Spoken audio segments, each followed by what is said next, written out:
Okay, let's take a look at this problem that was asked part of your homework.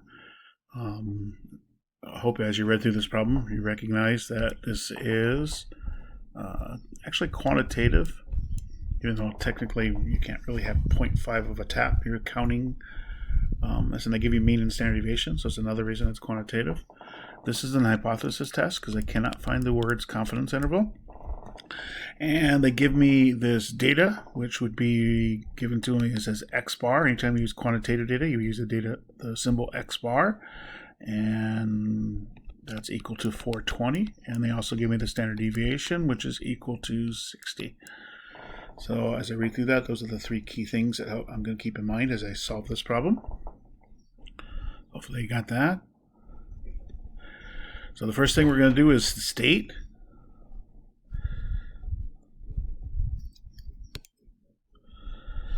Okay, and remember in there we have to include the null and alternative hypothesis. The null hypothesis will always have an equal to sign, and we're comparing our sample to the claim that fidgety patients tap their fingers 500 times during a 2-hour period. We want to see if we change the room and what the room looks like and soft lighting and etc. if they tap less than that. So our null hypothesis would be that our average, which is our population, that's why we use mu, is equal to 500. Alternative hypothesis is that they're going to tap their fingers less than that, less than 500. So this is our null and our alternative hypothesis, and there's our alpha level, which was given to us.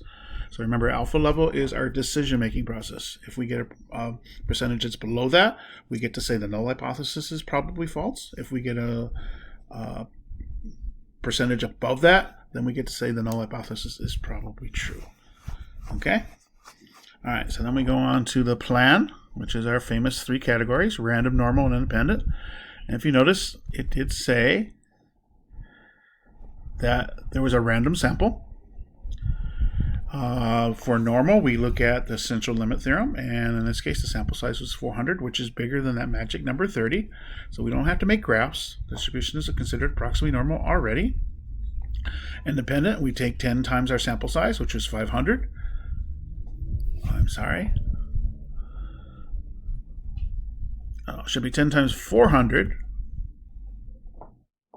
So I made the adjustments. It's 10 times 400 because our sample size is 400, which is 4,000. And I would imagine there are more than 4,000 fidgety patients out there in the population somewhere. So all 3 of these criteria have been met. We would check them off and say, yes, we looked for them and we found them. So there's our plan section.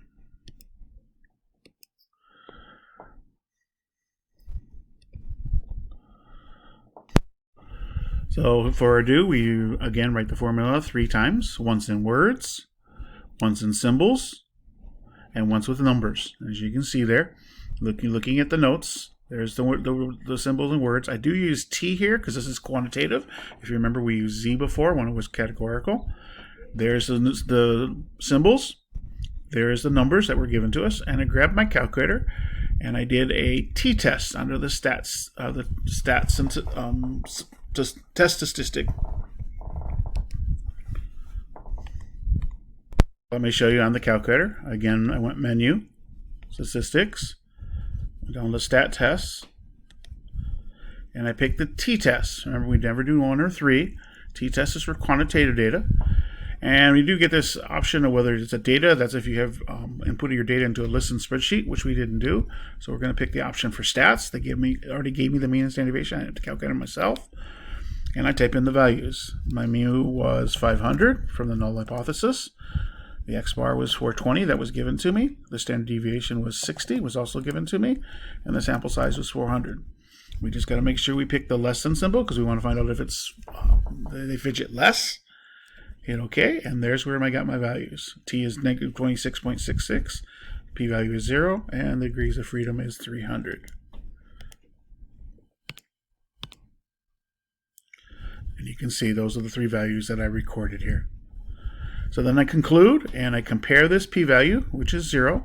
I compare it to the alpha level, which was given to me up in the state section. And since it's less, we're going to reject the null, which is a fancy way of saying the null hypothesis is probably false, which means then the alternative hypothesis is probably true. So the fidgety patients do tap the fingers less in a room that's soothing and less colorful, etc. Hope this helps out with this problem. Please take a look at this and compare this to the answers you got and update your DIT and submit this via Google Classroom.